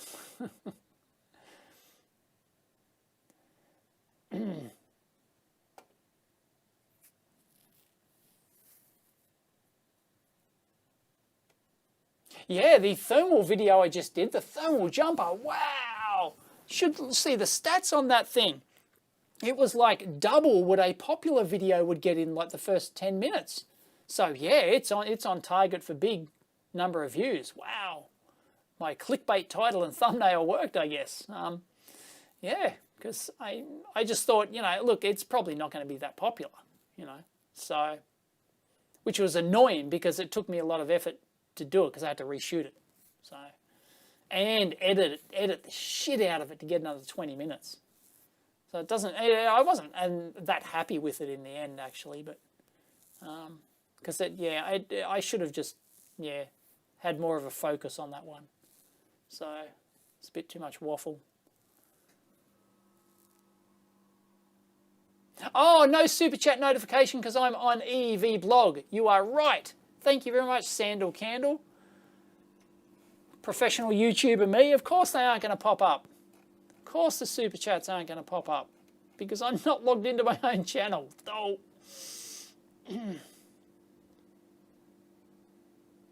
Collab with Electro Boom. I don't know. I like these collab things. If you're going to do them, they've got to be done right. I've got a collab coming up soon, though. It has to do with the IBM processor thing. We've got X-rays of the IBM processor. So the guy who did that, who did all that, he's got his own channel. And in exchange for the content, I will, in exchange for the X-ray content, I will plug his channel. So I guess it's a collab, you know.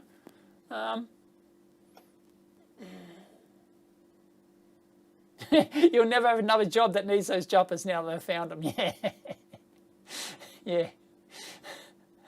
The irony.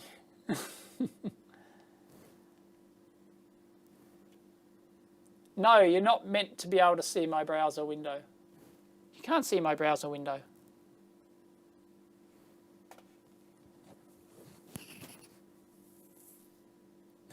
Hyperloop. It's not worth a debunk. It's that stupid. Wow. They're going to lose their money. All the people who invested in that. Unless they pivot. Unless they pivot to some, I don't know, in some way. I don't know.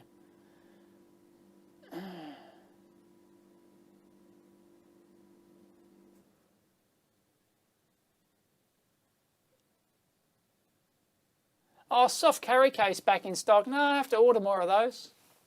Yeah. Oh, technically, I still have a few. No, I haven't tried the JBC soldering iron tip cleaners. I use the Weller mostly these days. I mean, Weller. The Pace. The Pace ADS 200. But I do have my JBC here, so if I need a second iron, that's my second iron. You know.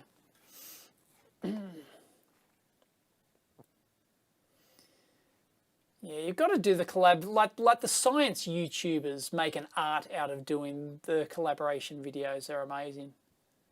But us engineering YouTubers, I think we're just too different in the styles and type of content we do. And really, it's such a small industry. Like, if you know me, you know Electro Boom. If you know Electro Boom, you probably know me. It's like, you know, we're not probably going to gain much. For two big engineering YouTubers to collab up. I mean, you know, if you heard of Great Scott, you know, you've seen my videos and vice versa, you know. It's like Hyperloop or Neuralink, both of them are losers. Neuralink. Not much cleaning happening. Yeah, I know. Shut up.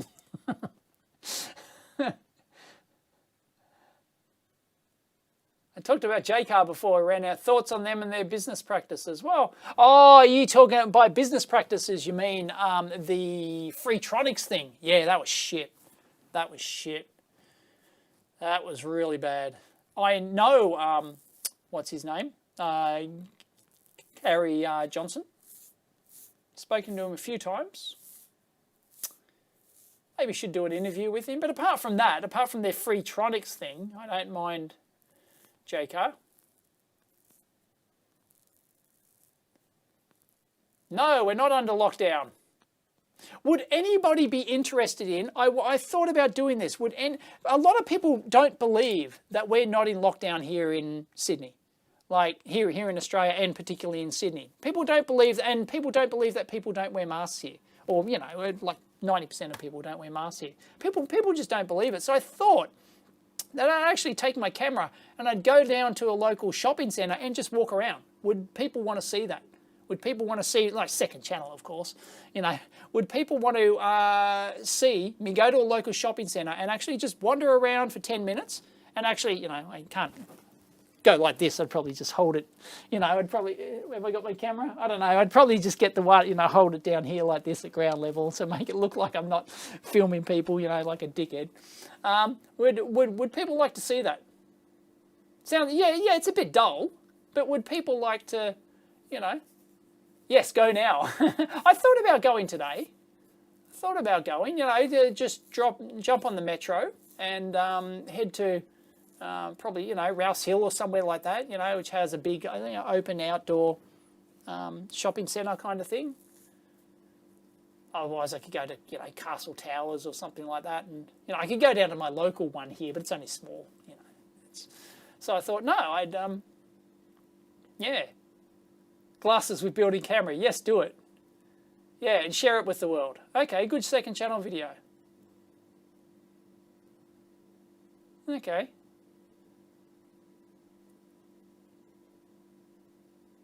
Yeah, it's like, sandal, candle. Everything's normal here. People don't believe that I go to the gym without wearing a mask and I'm in a packed class and we high five and we, and people just don't believe that everything's normal here.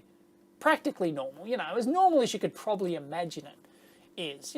People, social distance. We take around our little hand squirters and sanitizers, and some places you have to sign in with your phone. If you want to go to some restaurants, might have like a scan thing where you scan your, the barcode or whatever. It goes to some government website, and they can track you, because that ridiculous tracking app never worked, right? It was bullshit. The phone tracking app, right? What was it called? I posted the source code for it. Oh man, that was shit. Everyone knew that was going to be shit, but it was just, it became a nothing burger. You might scan into a few places. Schools are a bit different. They don't let the parents in, so we're going to stay in our car to pick up the kids and stuff like that. But the kids, nobody's wearing a mask in the whole school. It's like everything's normal here. People are handshakes are now standard practice again, whereas before it was the elbow bump. In the last couple of months, I've only had one person. I went to shake their, because I've been giving a ton of stuff away for the move. People come and, I advertise it on Gumtree or whatever. People come and pick up this stuff and everyone, hi, how you doing? Shaking hands. And I've only had one guy who went, oh, no, better, do the elbow bump thing. And it's like, okay.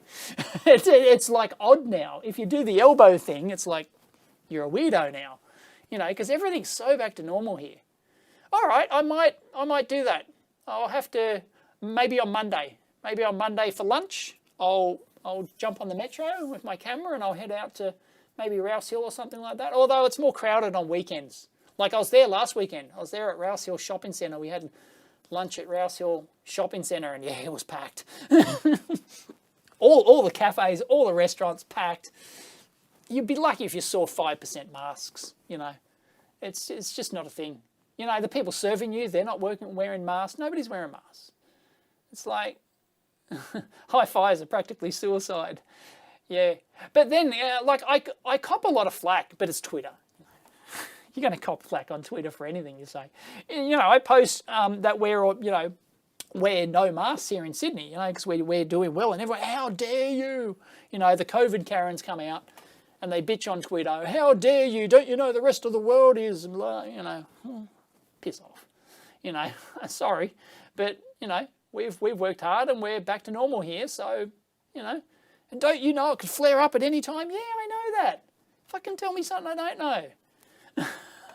But, sooner or later, you've got to get back to pretty much normal life, and we are here, and we enjoy it, and we keep a close lid on things, and it's been good. We didn't get our winter wave here, so, and don't show me the Australian figures which show the winter wave. That's entirely due to Victoria.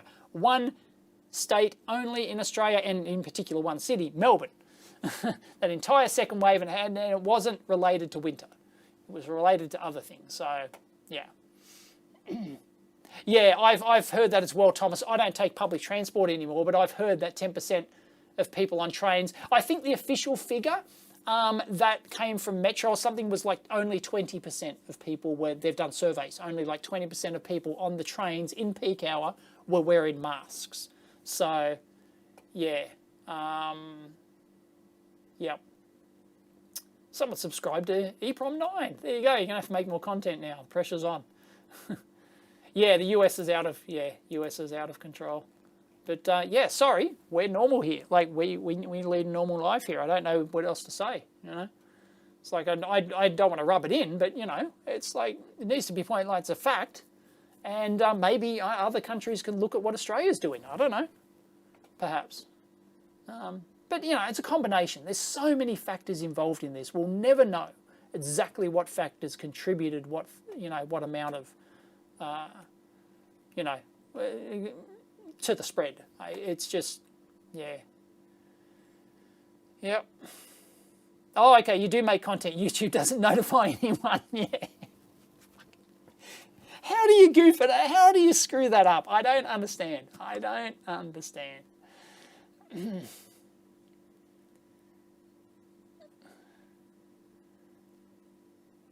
Bloody Victorians, yeah. Yeah, we've got decent tracking and you know, and people are pretty, you know, if people get it, they will lock down. You know, there's only a couple of idiots that will, you know, try and, you know, avoid lockdown or whatever. It's like, you know, people are pretty good here. Like, you know, if you test positive, you stay in your house, you know, and they'll come and check on you probably or whatever, and, you know, to make sure you're there. And, you know, anyway.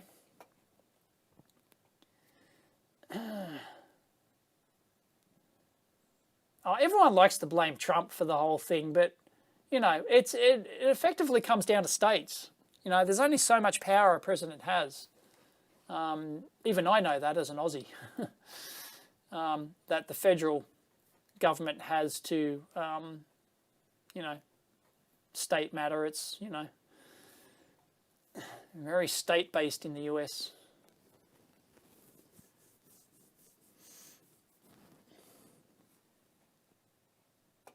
Ah, really? An Englishman in Brazil? They said COVID is rife in Brazil, but it's all bollocks, you reckon? No, not seeing one person where I am snuff it. Really? Yeah, our numbers would have been so low. If you haven't watched it, I've got a video on EEV Blog 2 about the flu stats, the Australian flu stats, where I analysed the flu stats. The flu season virtually vanished here in Australia. And I've heard it's probably similar results in other countries as they're coming into winter now. We've had our winter, we've had our flu season, it's over, and our flu season was practically non-existent, which is obvious because people are taking precautions. They're basic sanitation and basic hygiene, right? It's not rocket science. And if it wasn't, we had 1,200, our worst year was 2017 for flu. We had 1,200 deaths here in Australia, 1,200 and something, due to the flu here. No one cared. Not a big deal, right? If it wasn't for the Victorian lockdown, if it wasn't for the Victorian spike, the Melbourne spike, right? Australia as a whole would have had, I think it's 150 deaths from COVID, right? It's like order, you know, not quite order of magnitude, but but right, you know, we had to have lockdowns and we had to have change our lifestyle to get it that low. Of course, there were sacrifices, right? But yeah, nobody cared when 1,200 people died of flu in 1 year. You know, it was just a thing. And now, well, you know, COVID's the big boogeyman, and yep, yes, it is. I think I ran the stats on it, and I calculated that here in Australia, your mileage may vary. Definitely will. Okay, everything I talk about is all Australia. The COVID is 2.4 times more contagious than the flu. That's the stats I came out, and I think maybe, no, it wasn't in a video, but I did on Twitter. I showed the stats on Twitter. So yeah, so it's not, you know, it's worse than the flu. It's more contagious than the flu. You've got to be careful. But yeah, it's not order of magnitude stuff, you know. So yeah. And now that we've got better treatments for it and, you know, all sorts of stuff, it's, yeah. That's why, you know, in the US, the infection rate's climbing, but the death rate's going down. It's, you know, it's just treatments are better. And people are, you know, realising that, you know, most people who get it, if you're not in, if you don't have some other complication, you know, you're probably going to be fine. So a lot of people don't even know they have it. You know, it's one of those things. Yeah. Everyone outside the US knows more about US politics than the US natives. I've been noticing that, EPROM.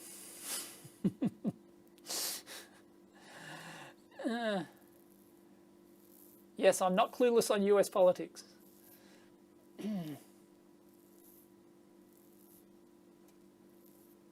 I won't get into whether the Trump supporters are a kind of a cult.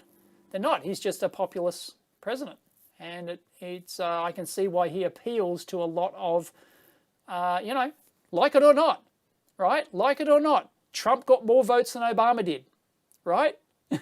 this time around, even after everything that's happened, Trump got more votes than Obama did. So what do you say to that? You say it's some cult? No, right? He's tapping into something. He's tapping into something that the American people want, and you can't just dismiss it.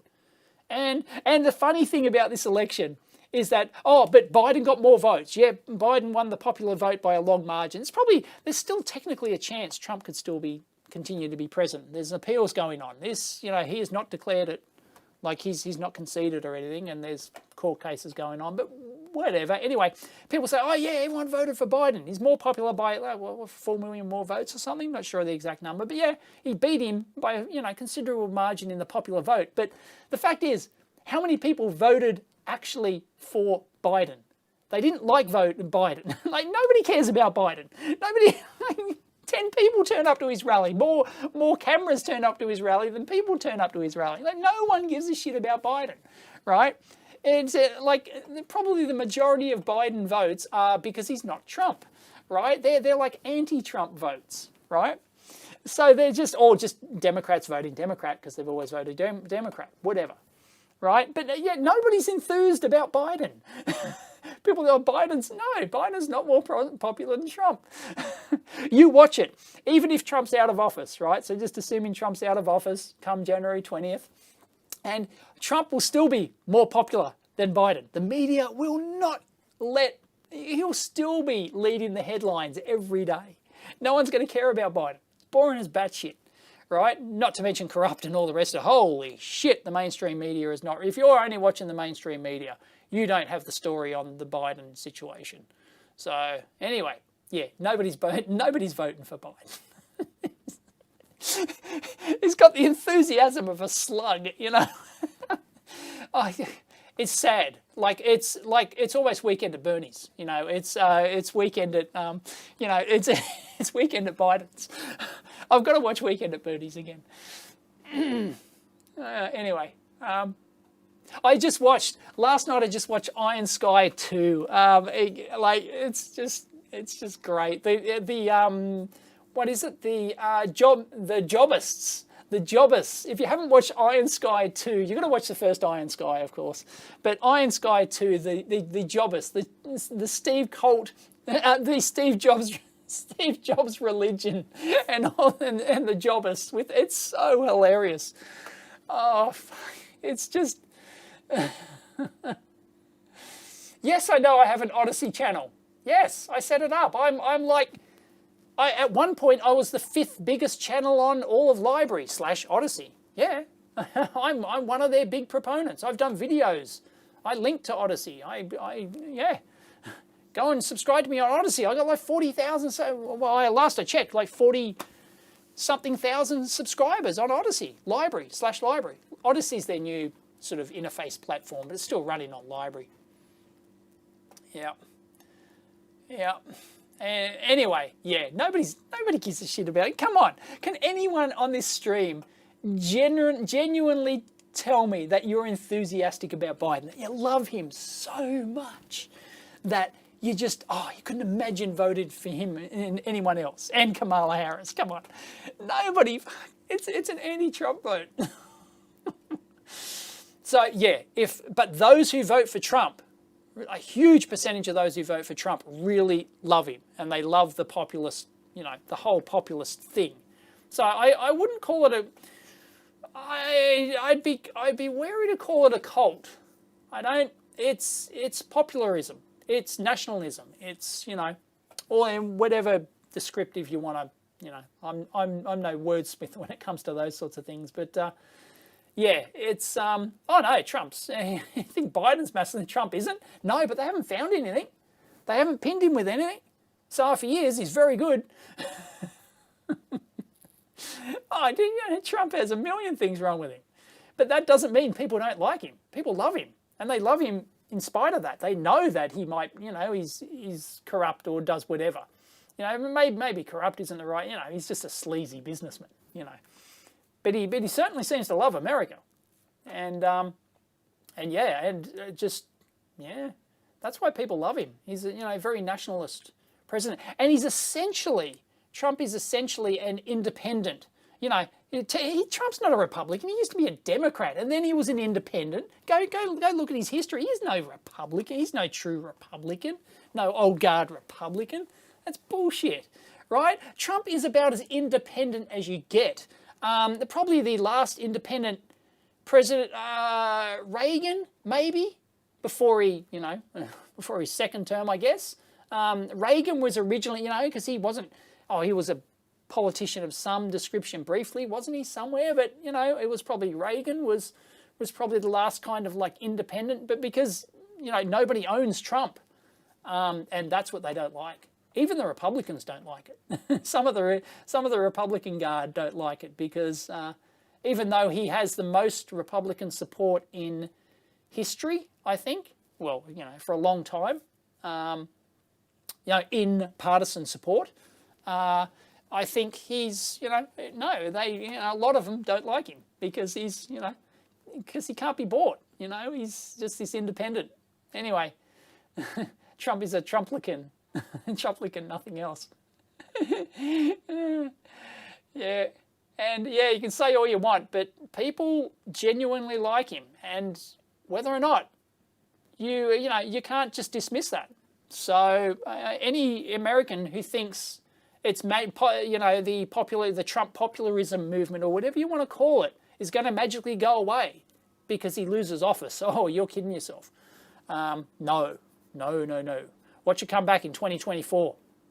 Watch it really, especially if Biden goes through with his lockdowns and shit. And, it'll be borderline depression, borderline economic depression. It'll be, yeah, we'll see how it goes. Anyway, I don't know. It could be all, roses. Who knows? I don't know. Maybe if they beat COVID on the head with the lockdowns. But I see, even if they do that, I see it jumping back up again. I think there's some other factor in play in the US that you might be able to knock it on the head once with draconian lockdowns, but yeah, I wouldn't bet everything, I wouldn't bet the farm on that it's just going to magically fix it forever. And I wouldn't be betting on a vaccine either. So yeah, I don't know. No, I do not expect Biden to survive the 4 years. Well, survive either, physically survive, mentally survive. The guy has dementia, right? The guy's like first stage dementia. It's quite sad actually.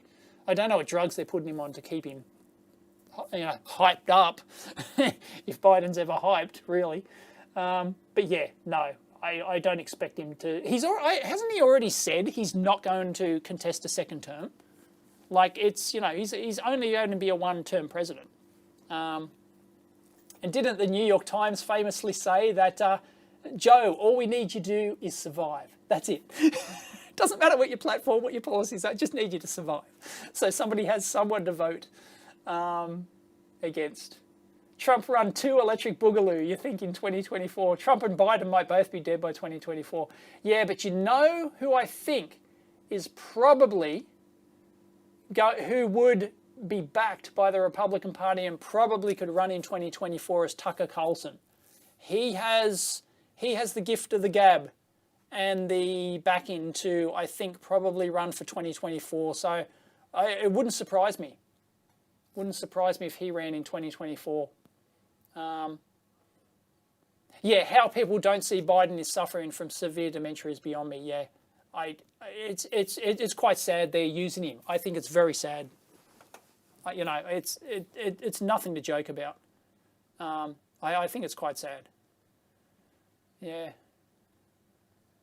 But anyway, yeah, the media will not leave. Trump it might even be more popular than ever if he leaves office. Who knows? Like, the guy's just, oh man, the media are going to follow him around like little puppies, and he's just going to go for broke. It's going to be hilarious. If there's one thing you can say about Trump, geez, it's entertainment. Jesus.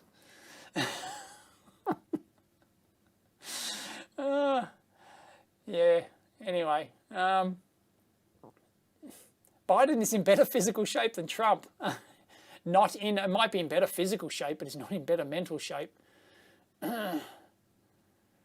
Doesn't matter that Tucker's an a-hole. You think whatever you want about him, he's popular. And he has the gift of the gab. And I think he will probably be odds on for running in 2024 if he wants to. Yeah, I can see that happening. Yeah. But he's not as independent as, he appears to be independent, but he's just not as independent as Trump. So Trump's as near, I'm telling you, Trump's as near to really an independent president as, you've had since, living memory, really, probably. I'd guess, I don't know. Please leave it in the comments if you think I'm wrong, but he's no old school Republican, that's for sure. Jon Stewart will run against Tucker Carlson. Oh man, yep, yeah. It's all about the show. It's all a reality show. U.S. politics is a reality show.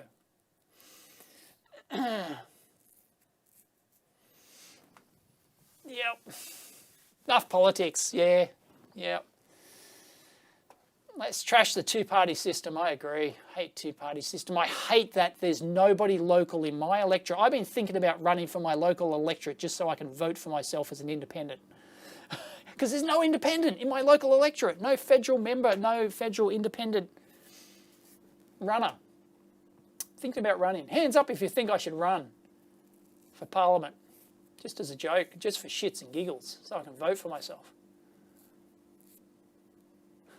But I'm still talking politics, 2020 has certainly been a reality show, you betcha. Kane will run again, yay!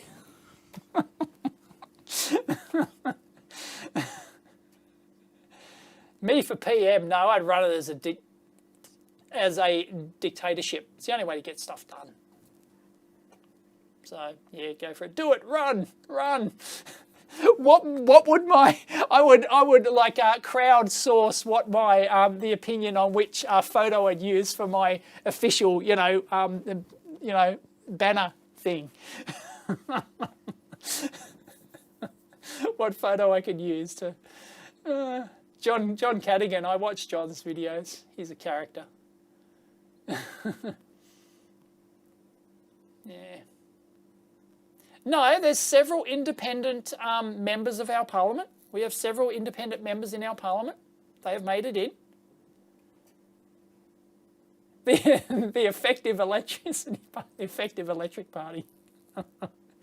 Yeah, exactly. I know. If I magically won, because everyone was sick of the two voting for Labor or Liberal, and Liberal here, by the way. Sorry for continuing to talk politics, but Liberal, we have the Liberal Party here. The Liberal Party here is our conservative religious party, kind of like, I guess, the equivalent of the Republicans in the US, like the extreme right-wing Republicans in the US. So Liberal is a very different word here. It doesn't mean liberal, I'm a liberal, I'm a classical liberal or whatever, I guess, if you wanted to put me on the political spectrum. I care about liberty and freedom. And, freedom of speech and freedom of, everything. Just don't get in my way. As long as I'm not hurting somebody else, I don't give a shit what you do, what you call yourself, Yeah. And, it means something our Liberal Party is very different here. Yeah. Oh, Jesse Ventura, yeah, he's a character. Yeah. I've actually read his book. I'm not sure what he says about the two parties. He was going to run, he's been thinking about running for a long time. He was the governor of Minnesota as an independent, or quasi-independent. I can't remember what.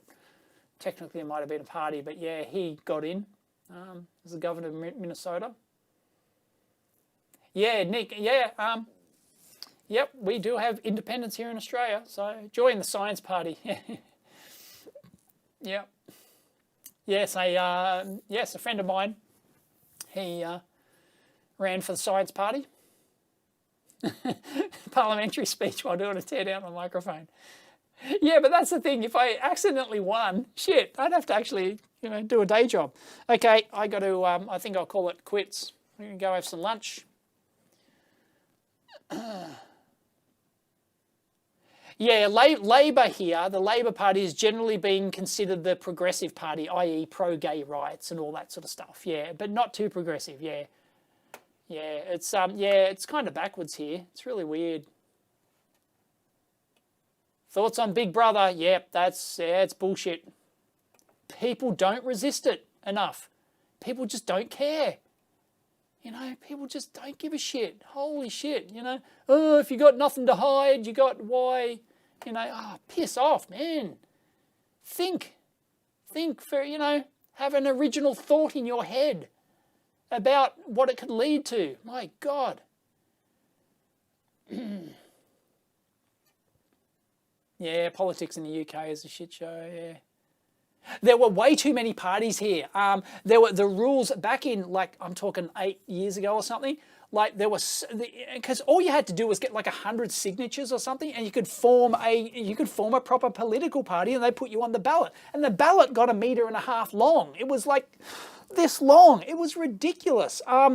Because you could go down to the pub and you could get 100 signatures, and everyone's forming these joke political parties to get on the federal ballot.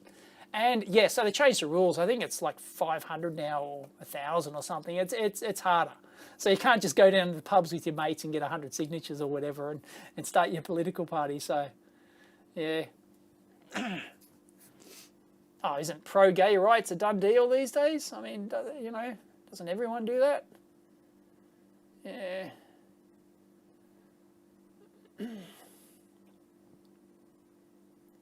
I should do more of this. What?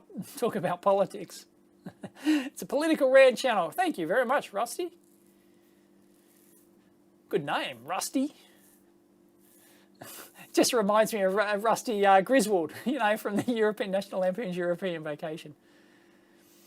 Lewis Rossman has a good video about big. So I just can't get enough of Lewis Rossman's politics videos and real estate videos. They're just great. Need a pub crawl, pub crawl politics to get enough votes. Yeah.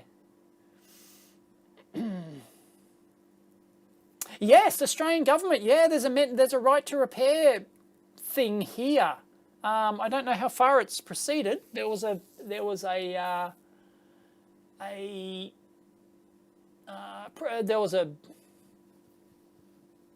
what do you call it? God, come on, mental block. There was a not a protest. I really need lunch. I need food. I've had no food today. I need food. I got to go. But yeah, apparently it's happened. What's a good non-mainstream media site to read? Oh, I don't know. Websites, but YouTube channels, just anything that's not a mainstream source, really. Anything. Anything but all of your big mainstream channels. I couldn't tell. I'm not going to say specifics because a lot of them will be biased one way or the other. A lot of them try to be independent. But anyway, I don't know. There's probably lots more in the US. I don't watch much of it. But I definitely don't watch mainstream unless I want to laugh. Petition. Why could that word not come out of my head? Petition, thank you. Yeah, anyway, better go. I've got to be out of here and then I've got to go. Oh, yeah, I think there's my cable. Don't know if you can see that, but yeah, you can see that.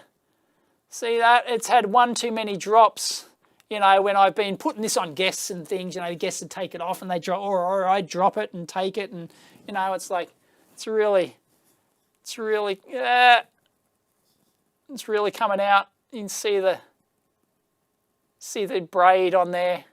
Yeah, I've ordered a new one. It still works, but you know, I don't know how robust these are. I don't know if like the Rode ones have like Kevlar strength fibers and stuff, so I don't know how good these Sennheiser ones are. I'm sure they're pretty darn good, but yeah, thanks for all the fish. The next news YouTube channel. Oh no.